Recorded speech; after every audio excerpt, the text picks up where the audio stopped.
In the Rig Veda, the survival of a civilization is often depicted as a struggle against systematic strangulation.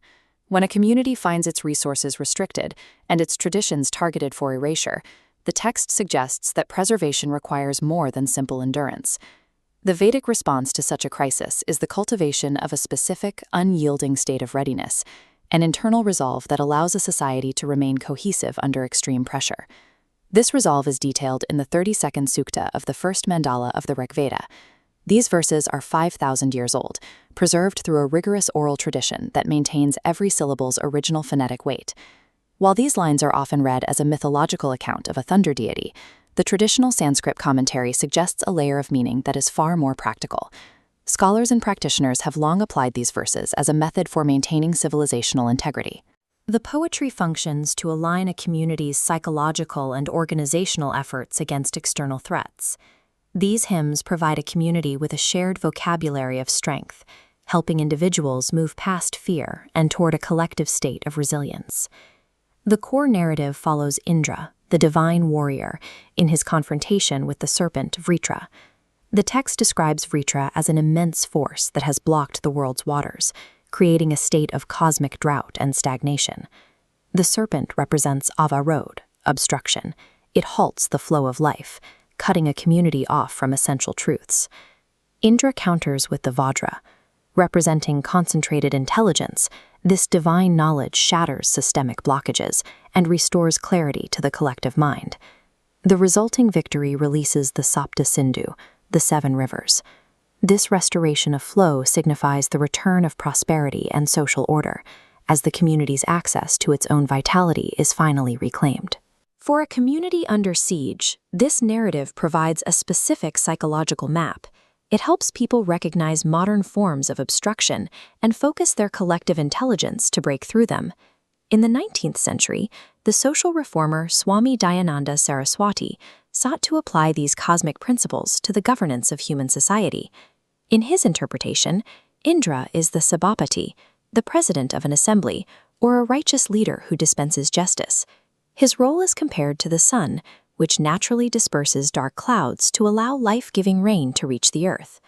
Beyond the role of the leader, the Rig Veda contains a series of hymns in the 8th mandala, specifically verses 51 through 53, that outline how a community sustains itself. The first step requires Satyam Indra Stavama, or truthful praise. This emphasizes that effective action must begin with individual spiritual clarity and an honest commitment to the community's welfare. The second step focuses on the Panchajanya, or the 5 peoples. It calls for all factions of a Dharma-supporting society to unite, creating a foundation of collective strength that can withstand external pressure. Finally, the community is urged to address the Brahmadvisha, those who systematically target dharmic learning and traditional knowledge.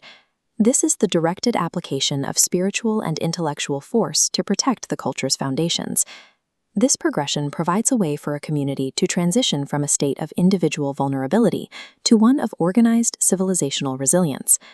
Modern challenges often manifest through Maya, a term of the Vedas used to describe deceptive powers or false narratives. Today, this takes the form of sophisticated propaganda designed to undermine a community's confidence in its own history. The intra-suktas are designed to help a community pierce through these illusions.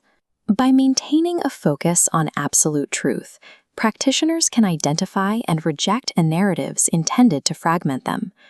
Cultivating this state of mind fosters unyielding courage, allowing a society to remain disciplined and stand firm against overwhelming political or social pressure. This warrior energy is governed by a strict ethical boundary. It is intended for the defense of Dharma, the moral and cosmic order, rather than for unprovoked aggression or the pursuit of personal vengeance. Integrating this mindset allows modern communities to protect their institutions. By aligning their actions with these ancient principles, they work to ensure that their culture remains vibrant for future generations. In the Vedic view, when a society's core values are threatened, organized, righteous defense becomes a necessary fulfillment of one's duty to the world. When a community is armed with knowledge and bound by a shared purpose, the rivers of truth and life continue to flow, regardless of the obstructions placed in their path.